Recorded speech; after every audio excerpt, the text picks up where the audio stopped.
The S22 Ultra is finally here, and this phone is just insane.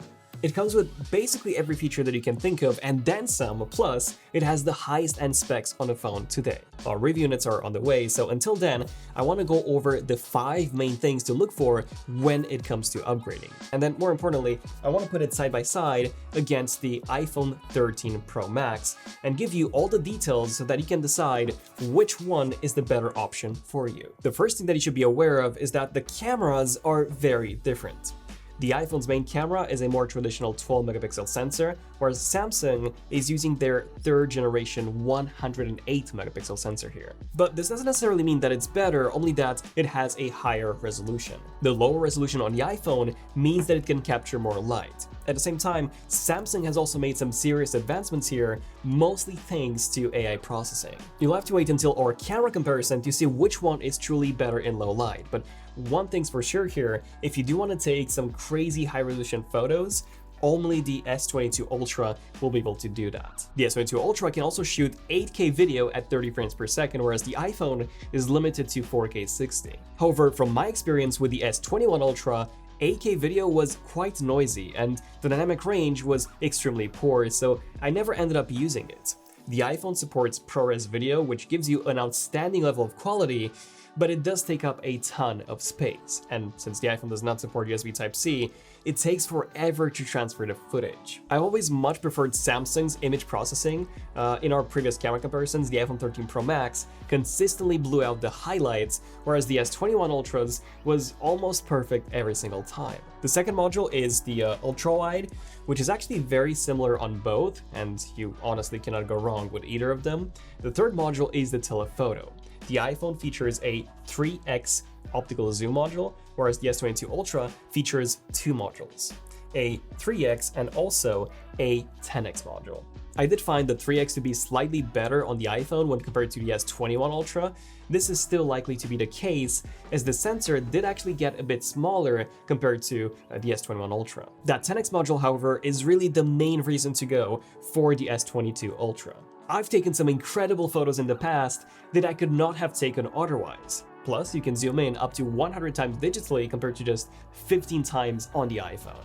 I was able to use it to read signs from afar. Samsung also offers an app called Expert RAW, which gives you the ability to shoot 16-bit RAW photos, as well as adjust any camera settings that you want. Whereas with the iPhone, you have to purchase a third-party app to be able to do that, and you can only shoot up to a maximum of 12-bit RAW. Samsung also offers you a lot more camera modes, including a new auto-framing one, as well as night portrait and stage lighting for pets. When it comes to the front camera, the main difference here is once again the resolution, with Samsung's 40 megapixel compared to the iPhone's 12.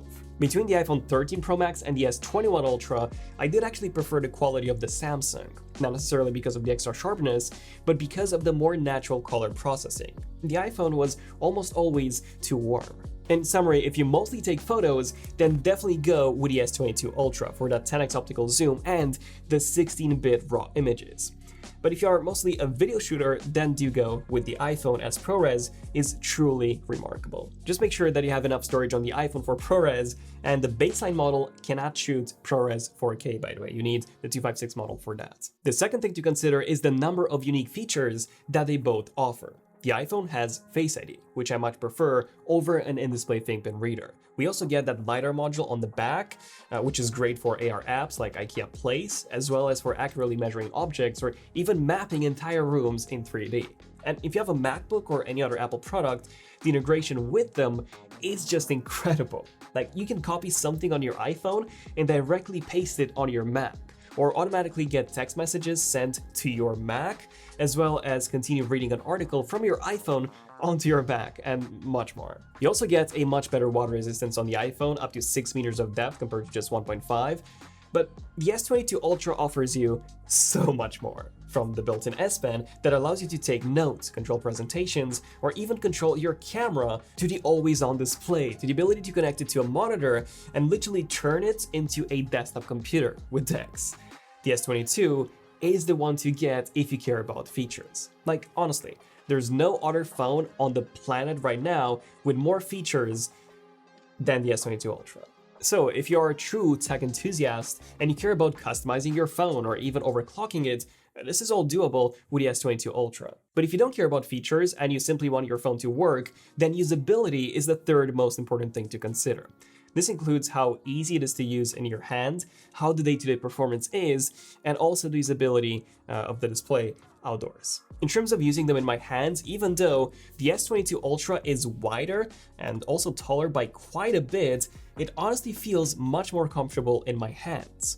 Just because of that more rounded frame. And because Samsung's One UI was designed to be used with one hand, a lot of the gestures and actions are actually usable without even me having to touch the second half of the screen. In terms of day-to-day performance on paper, the iPhone is much more powerful. So if you edit videos or you play a lot of high-end games, the iPhone 13 Pro might give you an advantage. However, for my day-to-day use of the S21 Ultra, which was weaker than the S22 Ultra, I haven't really noticed any slowdowns whatsoever, and this is the Exynos model, by the way.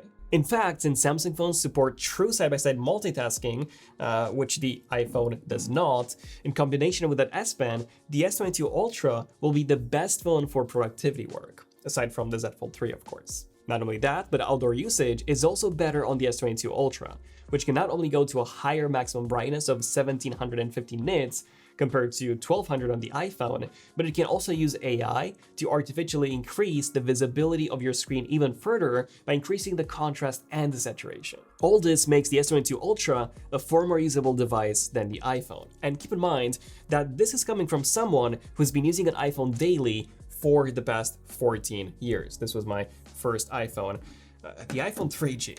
The fourth thing to consider is the battery life. And on paper, the S22 Ultra looks like the winner here, as not only does it have a larger 5000 mAh battery compared to 4352, but it also has faster charging, up to 50% in just 20 minutes compared to 30 minutes. The Ultra also supports reverse wireless charging for headphones, your watch, or even charging another phone. On top of this, it can also adjust its refresh rate from 120Hz to just 1Hz. The iPhone can only go to as low as 10 Hz. This, combined with the more efficient 4nm chip, should give Samsung the upper edge when it comes to the battery life, but keep in mind that this is just on paper. The iPhone 13 Pro Max has been well known for having the longest battery life on a smartphone yet, so it might even be the case that this is still the case, due to how efficient iOS is. If you want to see our super detailed in-depth battery video, like our previous one, make sure to subscribe and hit the bell icon. And lastly, with everything that each phone has to offer, which one is more worth it? Well, the iPhone 13 Pro Max starts from $1,100, and this is for the base 128GB of storage. The S22 Ultra is a tiny bit more expensive at $1,200 for the same storage. But considering that you get the S Pen, the 10x optical zoom, true side-by-side multitasking, faster charging, and always-on display, and all the other extra features, I honestly think that the S22 Ultra is indeed worth $100 more. I also like the fact that Samsung is offering you 7 colors to choose from, while Apple is only offering you 4. I'm a big fan of the Phantom Black and the Graphite S22 Ultra. But yeah, which one would you pick and why? Let us know in the comments, and check out our videos on the Tab S8 Ultra and our S22 Buyer's Guide video. I'm Daniel, this has been Zone of Tech, and definitely subscribe for more S22 content. Zone of Tech, signing out. Cheers.